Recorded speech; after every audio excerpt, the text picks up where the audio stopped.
Hello! This is Hooked by Happenstance. I'm Kendra, and it is time for chapter 13 of Yarn Tales. This is an exciting chapter, y'all, because this is the beginning of Shawl 2 for the year. So I am very, very excited to see how this all shakes out from here. If you have not been here before, Yarn Tales is my series where I read books, I tell you a bit about them, and then I apply silly Kendra rules to my star rating of them and add a segment to a reading shawl, which was ongoing and now is just another reading shawl. And that reading shawl acts as kind of a book log for my year. It is a nice, tangible way for me to get product out of reading, which is usually productless.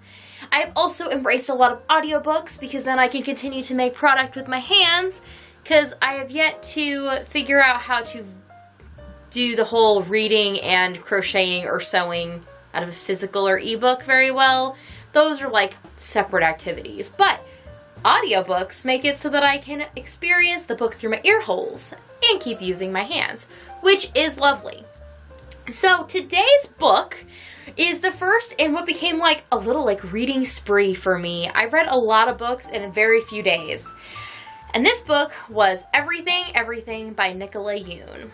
It is, I guess, a very popular book.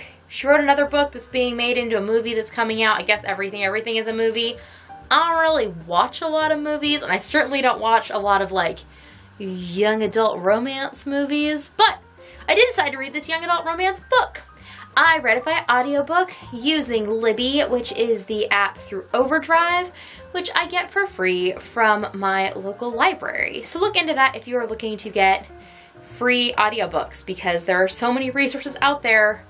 You shouldn't need to pay the exorbitant fee the audiobooks cost. So, Everything is a story of a girl who has an illness that prevents her from like going out into the world. She has to stay in her house, and she is under all these precautions because apparently the world makes her sick. She's allergic to the world, and it kind of follows her backstory of how that kind of happened.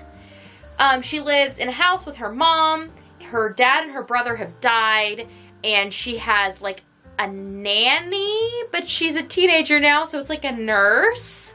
There's a woman who has been her caretaker for a long time.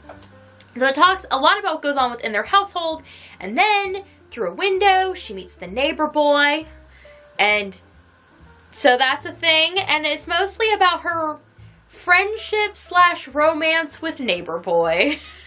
And how that all works out. There's a lot of interesting things in this book. For the fact it's a short and simple book, there are interesting things to do with abuse. So if that's a problem for you, I would avoid this book, actually.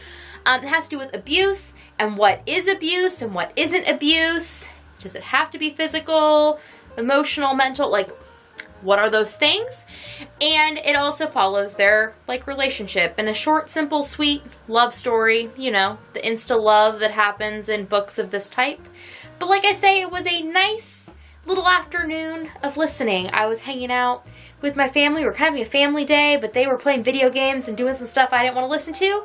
So I had a headphone in and I was listening to this book while I crocheted and just spent time with them. So it was something that didn't take a lot of my brain power, but I still enjoyed it.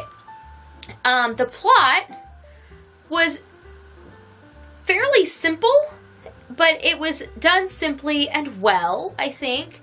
The characters weren't super deep, but it wasn't like a book that really lent itself to any like incredible depth or world building.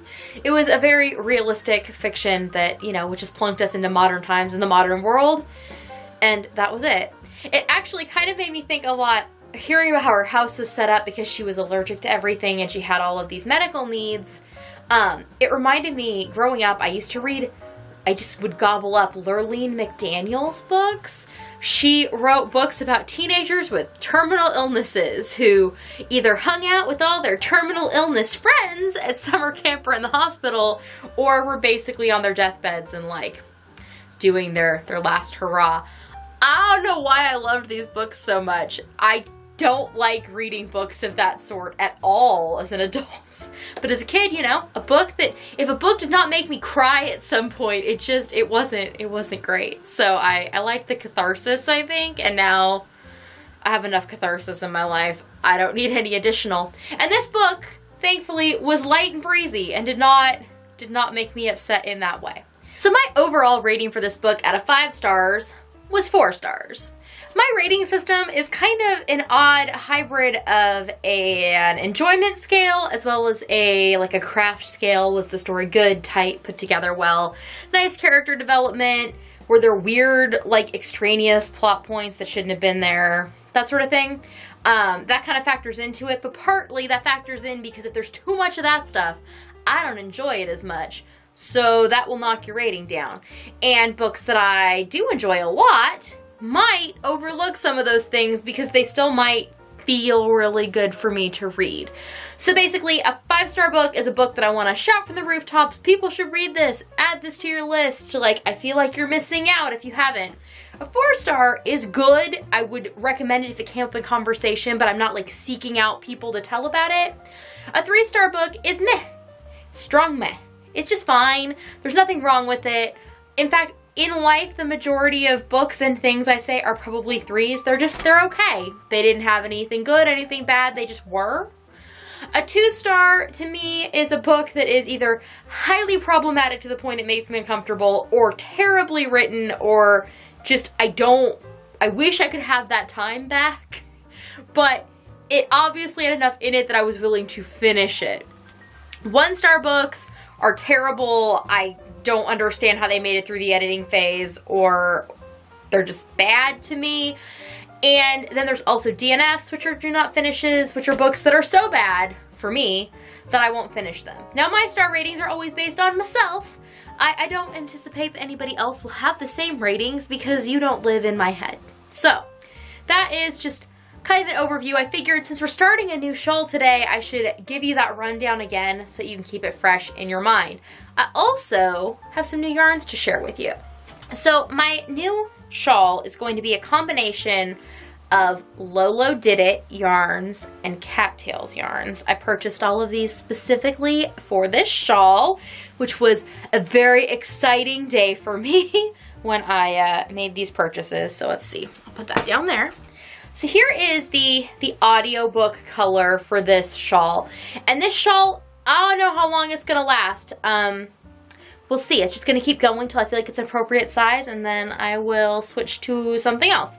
But this is the audiobook color. It is a Lolo Did It yarn. And this is on the L'Original, which is an 85% extra fine superwash merino, 15% nylon. It's a one-of-a-kind called Blarney Castle. I have 2 skeins of this, so we'll see how far that gets me. I guess it really depends on how many audiobooks I consume. The next thing is going to be this, which is from Cattails. You can find her over on Etsy. This is in the Land Fear colorway, which is part of her Wheel of Time collection. 75% superwash merino, 20% nylon, 5% gold stellina. There's the band.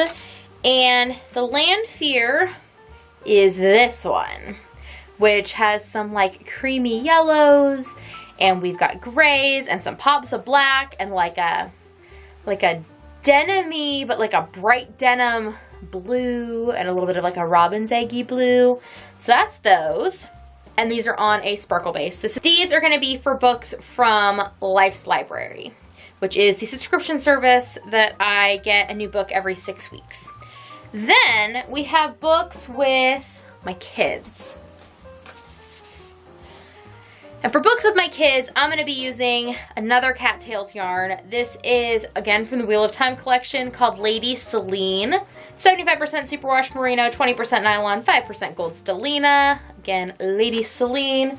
And it looks a lot like Land Fear, but different. It does not have that golden cream. It has a lot more gray and black.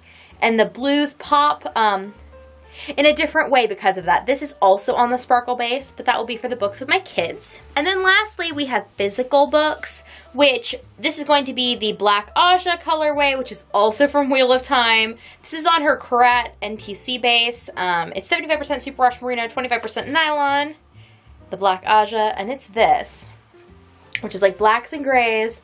And there's reds and yellows and blues, and I think there's greens. Yeah, there's greens in here too, with then that like black and gray wash over all of it, which I think will pick up things nicely. And I really like this yarn, which might give me some incentive to read some more physical books this month.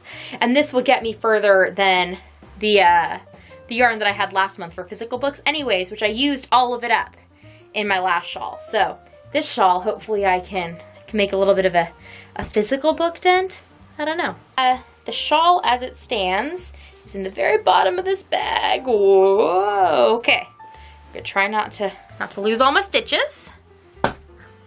So here is the itty bitty baby shawl that was created from reading everything.